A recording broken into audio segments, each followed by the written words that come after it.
Marahil kung makakakita ka ng halamang ito, ay tiyak na mamamangha ka rin sa taglay nitong katangian.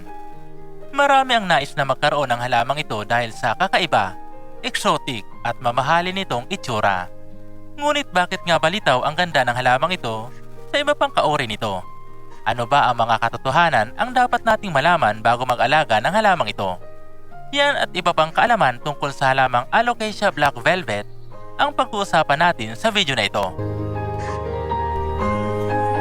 Ang Alocasia Black Velvet na mayroong scientific name na Alocasia regenola Black Velvet, na kilala din sa tawag na Jewel Alocasia Black Velvet at Little Queen Alocasia, ay nagmula sa Southeast Asia na mga bansa, kabilang na ang Pilipinas, at ito ay galing sa pamilya ng Araceae.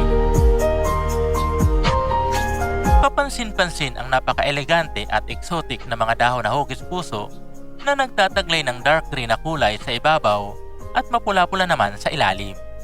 Makikita din sa mga dahon nito ang kulay puti o kaya naman ay silver na pattern na nakapalibot dito, maging ang mga guhit na makikita sa mga dahon na parang mga ugat, at ang tangkay naman ito ay kulay green.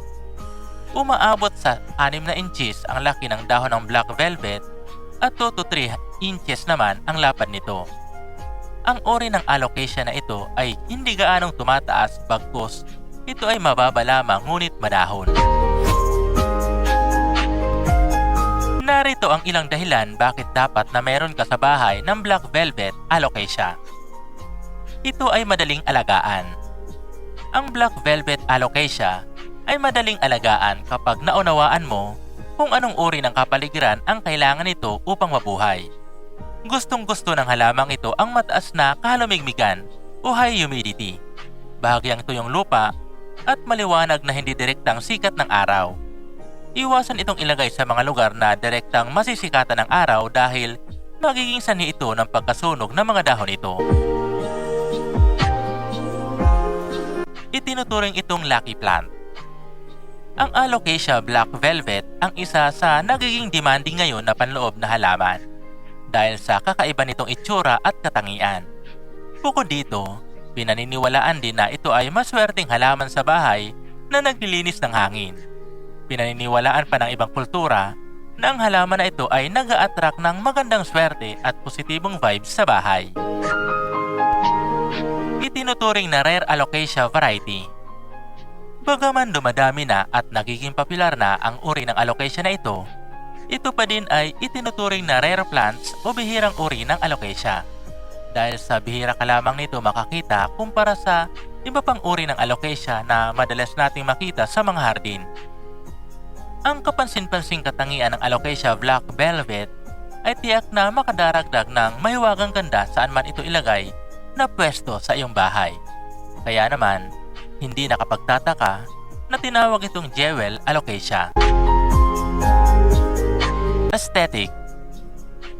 Ang uri ng Alocasia na ito ay perpektong koleksyon bilang pandagdag attraction sa loob man o labas ng bahay dahil sa aesthetic na katangian nito na talaga namang nakakaagaw pansin sa mga makakakita dito. Mainam itong gawing centerpiece sa bahay at ilagay sa mga lugar na nangangailangan ng tropical na ambience, katulad na lamang ng terrace, gilid ng bahay at maging sa loob ng bahay na malapit sa bintana. Narito naman ang mga dapat tandaan kapag mayroon kang alagang Alocasia Black Velvet. Huwag na huwag itong ilalagay sa mga lugar na direktang nasisikatan ng araw dahil ang mga dahon nito ay sensitive sa sikat ng araw na maaaring maging sanhi ng pagkasunog o pagkasira ng mga dahon nito. Iwasang ma-overwater ang halamang ito. Hayaan mo nang matuyo ng bahagya ang lupa bago ito diligang muli. Ang pagdidilig ng tubig sa halamang ito ay nakadepende sa kung gaano kainit ang panahon at kung saan ito nakapwesto. Mainam na gumamit ng lupa na mabilis matuyo upang maiwasang mabulok ang pinakapuno nito. Ang Alocasia Black Velvet ay bagay na isama sa iyong koleksyon ngayong bagong taon. Tiyak na hindi mo pagsisisihan ang pagkakaroon ng halamang ito sa bahay. Ikaw ba, Kaorban? Nagagandahan ka din ba sa mga dahon ng halamang ito? Ibahagi ang iyong opinyon tungkol sa halamang ito sa comment section at babasahin namin ito. Ito pong muli si UCL, sana ay may bagong kaalaman ka na nalaman sa video na ito. I-share ang video na ito sa iba para madami pa ang makaalam tungkol dito. Maraming salamat po sa panonood, hanggang sa muli po. God bless.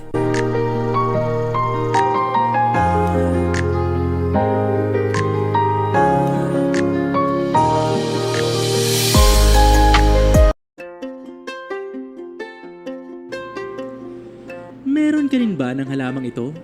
O kaya naman, nais mong magkaroon ito? Kung ganon, para sa'yo ang video na ito. Sa video natin na ito, ay ibabahagi ko ang mga kaalaman tungkol sa halamang Alocasia fredic. Ano ba ang dapat nating malaman tungkol sa halamang ito? Saan ang tamang pwesto nito? Ano ang mga benepisyo nito? At bakit dapat isama mo ito sa iyong koleksyon?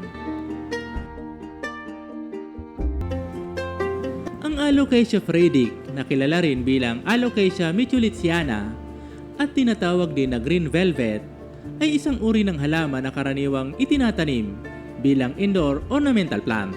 Ito ay isa sa maraming uri ng Alocasia na may maraming variety at hybrids. Ang Alocasia fredic ay kilala sa kanyang malaki, dark green to almost black leaves na may silver white to metallic na ugat sa ibabaw ng dahon nito. Ang natural habitat ng Alocasia fredic ay sa mga tropical na lugar, kaya mahalaga na bigyan ito ng mainit na klima at mataas na halamigmig kapag ito ay itinanim sa loob ng bahay. Bilang indoor plant, ang Alocasia fredic ay tinatanim sa mga lalagyan o paso at pangkaraniwang pinapalitan ng mas maliliit na paso kapag lumalaki na ang halaman. Mahalaga rin na bigyan ito ng sapat na liwanag, subalit hindi direkta ang sikat ng araw, at regular na pagdidilig, ngunit iwasan gumamit ng lupa na madikit o lupa na hindi maganda ang drainage para maiwasan ang pagkatunaw o pagkabulok ng ugat nito. Marami mga plant enthusiast ang nahuhumaling sa Alocasia fredic hindi lamang para sa kaakit-akit nitong katangian, ngunit pati na rin sa posibleng mga benepisyo na maaaring maidulot nito sa isang espasyo sa pagitan ng mga tumatangkilik dito. Narito ang ilang posibleng benepisyo ng pagkakaroon ng Alocasia fredic. Nagtataglay ito ng aesthetic na mga dahon. Ang kahangahangang itsura ng Alocasia fredic ay maaring magdagdag ng natural na kagandahan at katahimikan o kapayapaan sa anumang espasyong indoor. Ang kakaibang dahon at malikhaing berdeng kulay nito ay maaaring magdulot ng visual na kasiyahan at kapayapaan. Maraming tao ang nagsasabi na ang paligid ng bahay na may nakapaligid ng mga halaman, kabilang na ang Alocasia fredic, ay maaaring magbigay ng positibong epekto sa kanilang pangkalahatang damdamin o mood at well-being. Tumutulong sa paglinis ng hangin. Tulad ng maraming iba pang halamang dekoratibo, ang Alocasia fredic ay maaaring makatulong sa paglilinis ng hangin sa pamamagitan ng pagtatanggal ng mga nakakalat na mga lason at dumi sa hangin. Sa pamamagitan ito ng proseso ng photosynthesis, ito ay sumisipsip ng carbon dioxide at naglalabas naman ng oxygen na nagpapabuti sa kalidad ng hangin sa iyong tahanan. Dagdag pa rito, ang pagsasaliksik ay nagpapakita na ang mga halamang indoor ay maaaring makatulong sa pagbawas ng ilang mga volatile organic compound tulad ng benzene at formaldehyde na karaniwang matatagpuan sa mga produktong ginagamit sa bahay at mga kasangkapan. Nagbibigay ito ng biophilic connection. Ang Alocasia fredic, tulad ng lahat ng halaman, ay maaaring makatulong sa paglikha ng isang biophilic connection sa loob ng espasyong indoor. Ang biophilia ay ang likas na hilig ng tao na magkaroon ng koneksyon sa kalikasan at sa iba pang uri ng buhay. Sa pamamagitan ng pag-aalaga ng mga halaman tulad ng Alocasia fredic sa iyong paligid, binibigyan ka nito ng pagkakataon na magkaroon ng koneksyon sa natural na mundo na maaaring magkaroon ng positibong epekto sa pakiramdam ng paghinga at kaginawahan. Nagbibigay ng kahalumigmigan o preskong pakiramdam. Ang Alocasia fredic, tulad ng maraming iba pang mga halaman na tropikal, ay nagbibigay ng kalumigmigan sa kapaligiran. Kaya naman ang paglalagay nito sa loob ng bahay ay maaring makatulong sa pag-regulate ng antas ng kalumigmigan sa espasyong indoor. Ang ganitong bagay ay mahalaga lalo na kapag panahon ng tag-init upang mabawasan ang init na nararanasan saan mang espasyong indoor o lugar. Ito ay isang swerteng halaman. Ang Alocasia Fredic ang isa sa nagiging in-demand ngayon na panloob na halaman dahil sa kakaiba nitong itsura at katangian. Bukod dito, pinaniniwalaan din na ito ay maswerteng halaman sa bahay na maaaring makatulong sa paglilinis ng hangin. Pinaniniwalaan din ng ibang kultura na ang halaman na ito ay nag-a-attract ng magandang swerte at positibong vibes sa bahay. Nakakatulong ito mapababa ang stress. Ang pag-aalaga ng mga halaman kabilang na ang Alocasia Fredic ay maaari maging isang gawaing terapeutiko at nakakapagpababa ng stress. Ang pag-aalaga sa isang buhay na organismo at pagmamasdan ito na lumago ay maaaring magbigay ng sense of purpose at accomplishment na pakiramdam na maaaring makabuti para sa mga individual na may pinagdadaan ng stress o anxiety. Pag-aalaga at pagpaparami. Masasabi nating tricky ang pag-aalaga nito, ngunit mabilis paramihin. Tulad ng iba pang uri ng Alocasia, ang Alocasia Green Velvet ay tricky o hindi madaling alagaan dahil sa maselan ang mga dahon nito sa sikat ng araw at dapat maibigay sa halamang ito ang tamang halumigmig na kailangan nito. Samantala, kung nais mong paramihin ito, maaari itong paramihin sa pamamagitan ng pagtatanim ng laman nito at paghihiwalay ng mga supling nito sa ibang paso. Bilang babala sa mga nag-aalaga ng halamang ito ay maaring makalason sa alagang hayop tulad ng pusa at aso, lalo na kung mahilig itong ngumuya ng mga halaman. Kaya naman ilagay ito sa mga lugar na hindi nila maaabot. Ang pag-aalaga ng halamang Alocasia Fredic ay magiging madali kung alam mo ang mga dapat at hindi dapat ginagawa sa halamang ito. Ikaw ba, kaorban? Ano ang ginagawa mong paraan para mapanatiling maganda ang mga dahon ng alaga mong Alocasia Fredic? Ibahagi ito sa comment section at babasahin namin ito. I-share na din ang video na ito sa iba para madami pa ang makaalam tungkol dito. Ito pong muli si UCL. Maraming salamat po sa panonood. Hanggang sa muli po. God bless.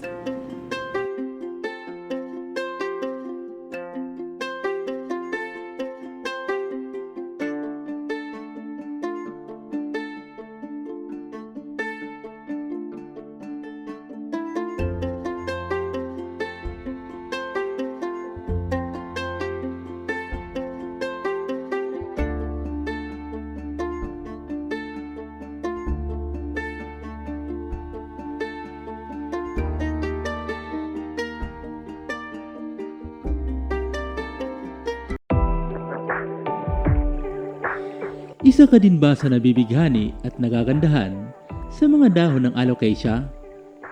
Marahil napapansin mo din ang malalapad at magaganda nitong mga dahon. At marahil na itatanong mo din kung papaano ba ang tamang pag-aalaga at pagpapakapal ng mga dahon ng halamang ito. Kaya naman, sa video na ito ay ibabahagi ko ang mga kaalaman sa tamang pag-aalaga dito. Mga dahilan bakit dapat na marami ka nito sa iyong bakuran. At ano-ano ba ang dapat mong iwasang gawin sa halamang ito? Ang Alocasia o elephant ear plant ay isang ornamental na halaman na kilala sa pagkakaroon ng magaganda, attractive, malalapad at kakaibang dahon. Halos humigit kumulang sa 90 na species ang mayroon ng Alocasia na nagkakaiba-iba sa hugis, kulay at laki ng mga dahon at tangkay. Kaya naman, talagang nakakabighani ang magkaroon nito sa bahay. Sa sobrang dami ng pwedeng pagpilian na uri ng Alocasia, ay talaga namang mahihirapan kang makapamili ng pinaka-the best para sa iyong bahay. Narito ang mga dapat tandaan kapag mayroon kang tanim na Alocasia. Ilagay ito sa isang lugar kung saan maaari itong makatanggap o makakuha ng liwanag ngunit hindi direktang nasisikatan ng araw. Dahil ang mga dahon nito ay sensitive at maaari itong masunog o maluto kapag nasobrahan ito ng sikat ng araw, lalo na sa tanghali. Mas mainam na ilagay ito sa lugar kung saan mayroong temperatura na hindi bababa sa 60 Fahrenheit at ilayo ito sa mga lugar kung saan maaari itong tuluan ng tubig kagaya ng tubig na nanggagaling sa air conditioning vent. Panatilihing moist ang lupa, ngunit huwag hayaang nakababad sa sagi o sobrang basang lupa para maiwasan ang pagkapulok ng mga ugat nito at diligan lamang ito kapag nakitang tuyo na ang ibabaw ng lupa.